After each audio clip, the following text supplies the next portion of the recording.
So before we have some token demos about some of the ways that you can bring technology to improve your organization's mission, I thought I'll cover some common technology strategies that I've seen in the past.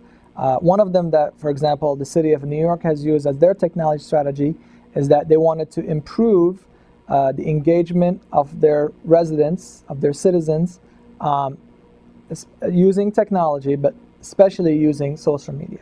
So what they did as part of these efforts, they went and launched this website, I believe, called New York City Potholes, and you could go and see all the potholes in real time when they're going to cover those potholes on the roads, and that's something that Minnesota could certainly use with our brutal winters.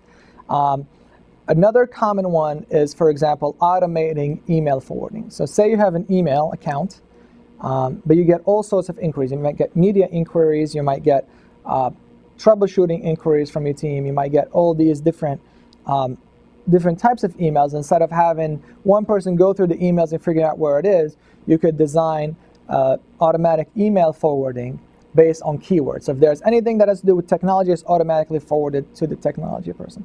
If there is something that has to do with media, it's already automatically forwarded to the PR person, etc. And that saves a lot of time, because if your goal here was to improve the productivity of your team by spending less time sifting through email, then this is definitely something that would improve your team's productivity.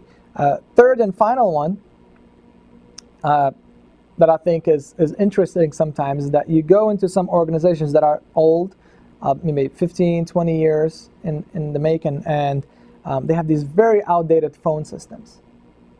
And nowadays there are tons of over-the-cloud phone solutions that you could use to forward calls, call waiting, forwarding the call right away based on the voice query of the caller, etc., at the fraction of the cost, because you're not saving time only in terms of buying the system and installing the system, but really maintenance. That's where all the costs in technology come from. They're really technology, although it's hard sometimes to spend money on technology, but really what burns your pockets is maintaining the technology, not so much spending that initial purchase.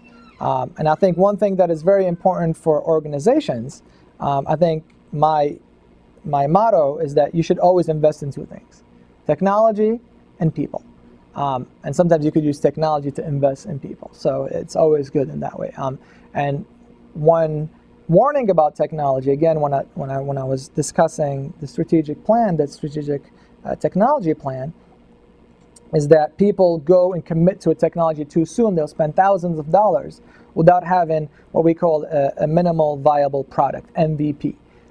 We use that in the for-profit world. It's some sort of mock-up is just some sort of trial that you want to do. You want to make sure that people are going to use the technology. Otherwise, why do you invent some cool technology that nobody can use? So that's why you always want to start small, even with a free trial with something. You give it 90 days or 60 days, make sure that people are doing it and it's given the results that you expected.